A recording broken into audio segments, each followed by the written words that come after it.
अस्सलामुअलैकुम, this is Muqaddas Tariq here, psychologist and life coach. अच्छा, हमने एक कोर्स स्टार्ट किया हुआ है जिसका नाम है इंट्रोडक्शन टू साइकोलॉजी या फिर बेसिक साइकोलॉजी, जिसका आज चैप्टर नंबर 8 हम स्टडी करने जा रहे हैं, जिसमें हम देखेंगे कि रिसर्च मेथड्स क्या हैं साइकोलॉजी में।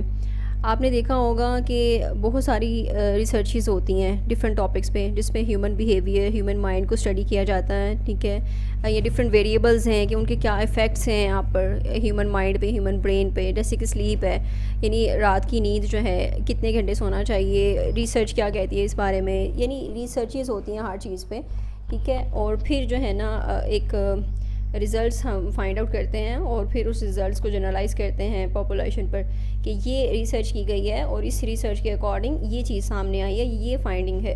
ठीक है, तो ये है कि ह्यूमन नॉलेज को इंक्रीज़ करने के लिए रिसर्चेस की जाती हैं, एक फिनोमेना को अंडरस्टैंड करने के लिए, उसको एक्सप्लोर करने के लिए रिसर्चेस की जाती हैं। तो रिसर्च कैसे करते हैं? जैसे हमने शुरू चैप्टर में पढ़ा था कि जो साइकोलॉजी है वो साइंटिफिक स्टडी है। तो साइंटिफिक स्टडी किसे कहते हैं? जो ऑब्जेक्टिव हो, जिस पे रिसर्चेस वगैरह के थ्रू उसको प्रूव किया जाए। ठीक है, हवा में तीर चलाने वाली बात नहीं है। साइकोलॉजी में भी स्टडीज़ होती हैं, रिसर्चेस होती हैं, उसके बाद एक चीज़ जो है उसको जनरलाइज़ किया जाता है। ठीक है, तो ये रिसर्च मेथड्स क्या हैं साइकोलॉजी में, हम किस तरह से रिसर्च करते हैं, हम ये चीज़ें हम इस चैप्टर में स्टडी करेंगे। तो जो साइंटिफिक स्टडी है, यानी साइकोलॉजी एक साइंटिफिक स्टडी है, इसमें साइकोलॉजिस्ट जो हैं वो गेस नहीं करते कि जस्ट हमने एक अंदाज़ा लगाया कि ये चीज़ है और उस पर फिर हमने कहा कि जी इस तरह होता है। तो अंदाज़ों पर नहीं चलते साइकोलॉजिस्ट, बल्कि एक सर्टेन वे होता है। ठीक है, एक प्रॉपर एक मेथड होता है, प्रोसीजर होता है जिसको फॉलो करते हैं, एक प्रोसेस होता है, उसके कुछ स्टेप्स होते हैं। ठीक है, उन स्टेप्स को फॉलो करते हुए हम एक फाइंडिंग जो है वो उसको करते हैं, एक्सप्लोर करते हैं कि किस तरह से हम बिहेवियर को स्टडी कर सकते हैं।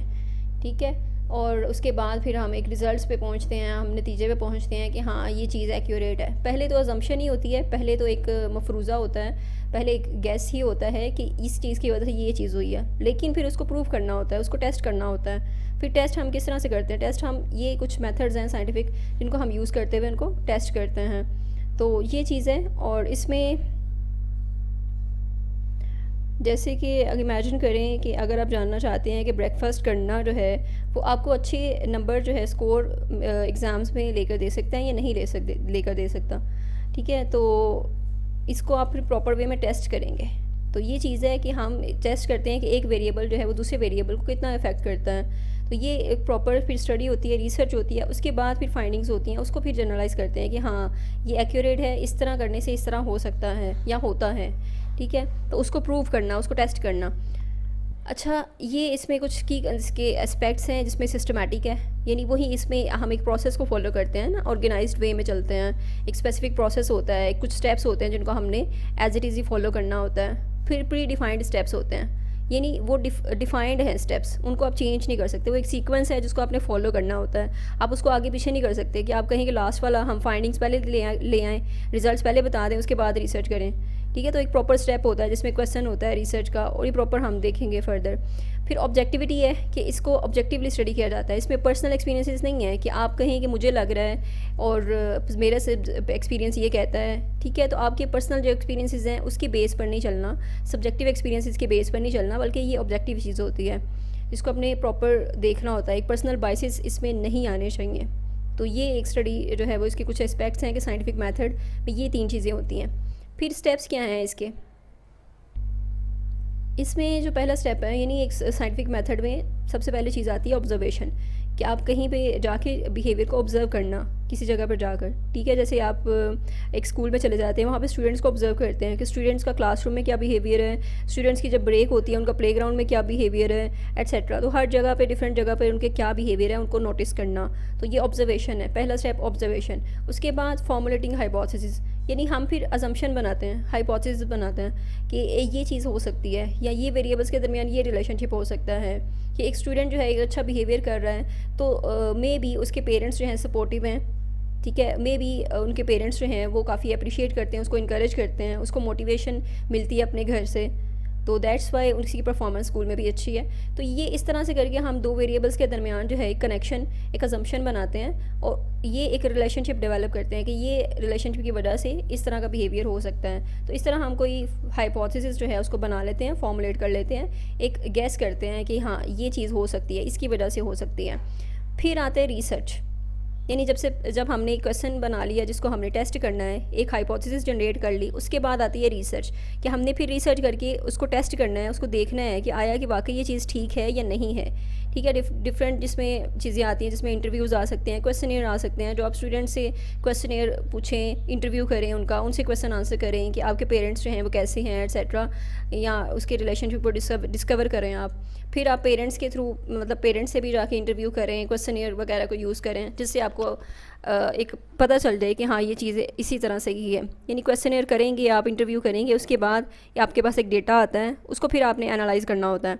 तो नेक्स्ट स्टेप जो है एनालिसिस है डेटा का, कि आपने उस डेटा को एनालाइज़ करना है, उसको देखना है कि आया कि जो हमारी अजम्पशन है वो वाकई ही एक्यूरेट है या नहीं है, जो हमारी हाइपोथेसिस है वो करेक्ट है या नहीं, एक्यूरेट है कि नहीं है। उसको हम जनरलाइज़ कर सकते हैं आया कि इसी तरह से ही है जैसे हमने एक अजम्पशन बनाई है।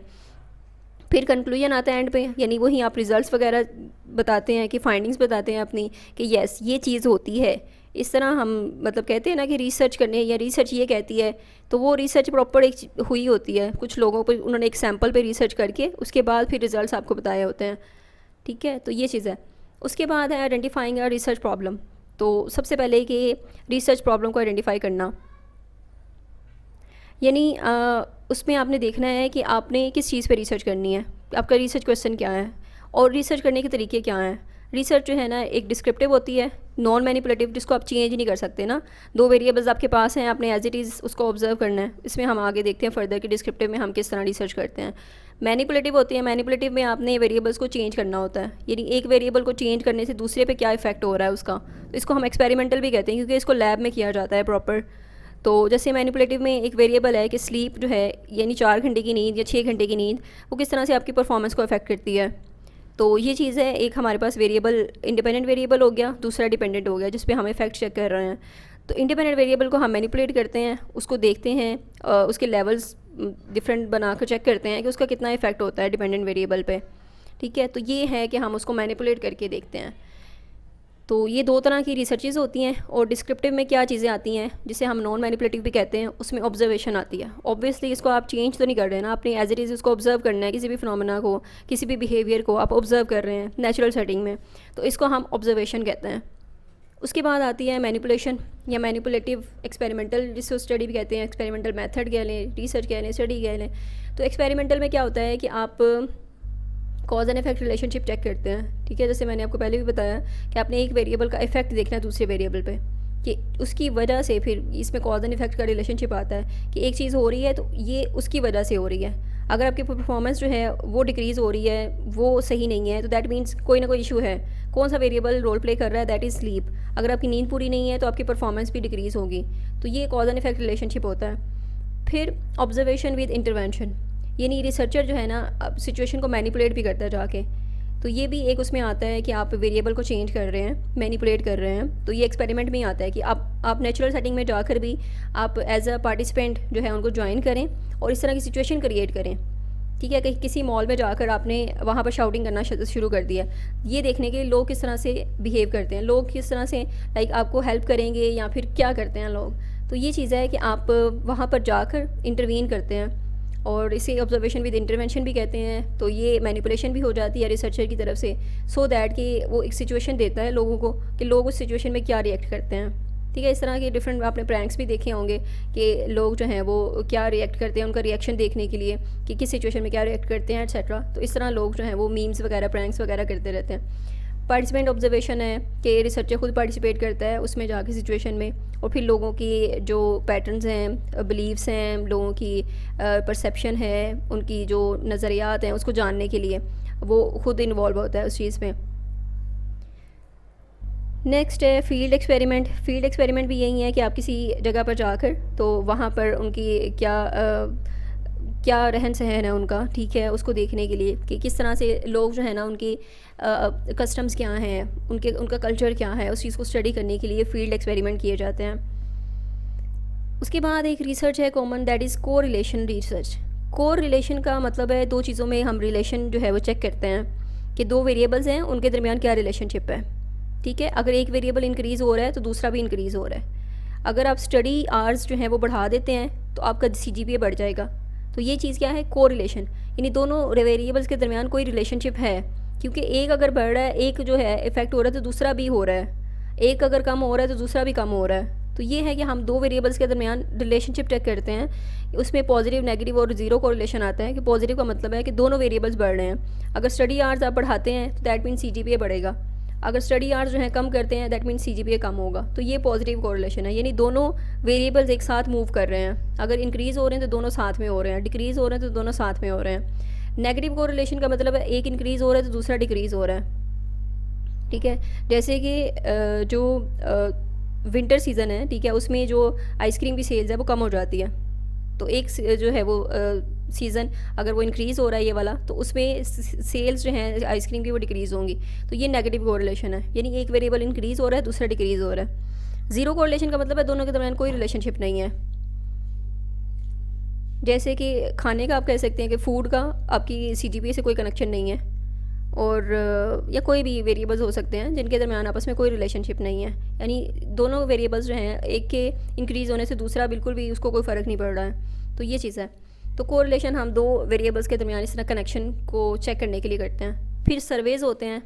सर्वेज़ जो हैं ये भी इंफॉर्मेशन को गैदर करने के लिए, लाइक इंटरव्यूज़ टाइप ही, कि लोगों से आप जाके क्वेश्चन पूछते हैं। ठीक है, आप क्वेश्चनेयर्स भी यूज़ कर सकते हैं, आप इंटरव्यूज़ फेस टू फेस उनसे क्वेश्चन कर सकते हैं जाके, या न्यूज़पेपर के थ्रू कर सकते हैं। तो इसके स्टेप्स क्या हैं, किस तरह से हम सर्वेज़ को कंडक्ट करते हैं।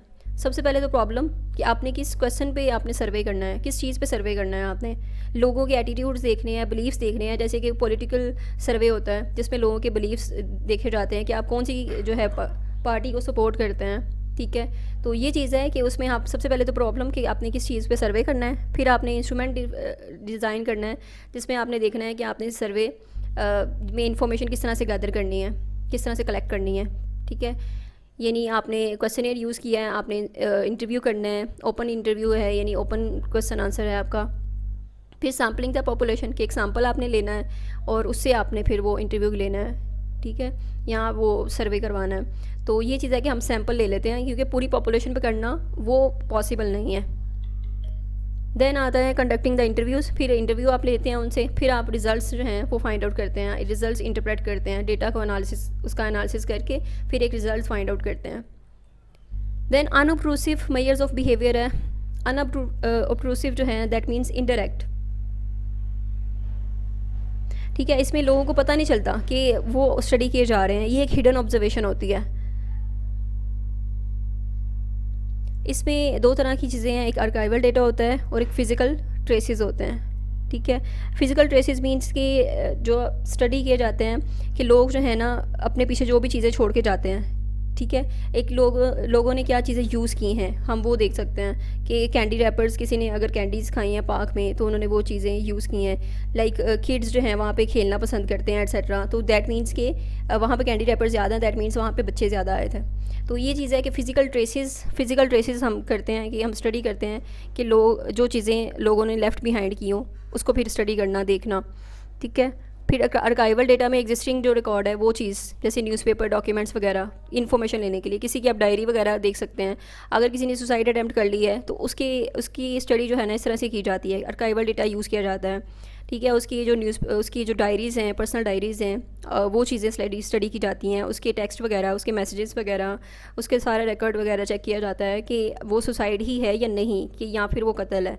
ठीक है, तो ये चीज़ है, इससे जो है एक आइडिया हो जाता है। साइकोलॉजिस्ट इसलिए रेफ़र किए जाते हैं कि वो इस चीज़ का पता चलाएं कि वो सुसाइड ही है या फिर दूसरी चीज़ है। तो ये अनऑब्ट्रूसिव मेजर्स ऑफ बिहेवियर है, इस तरह से हम किसी बिहेवियर को रिसर्च करते हैं, स्टडी करते हैं, देखते हैं। I hope I made it clear, लेकिन फिर भी कहीं पे कोई कन्फ्यूजन है तो वो आप कमेंट सेक्शन में पूछ सकते हैं। Thank you so much.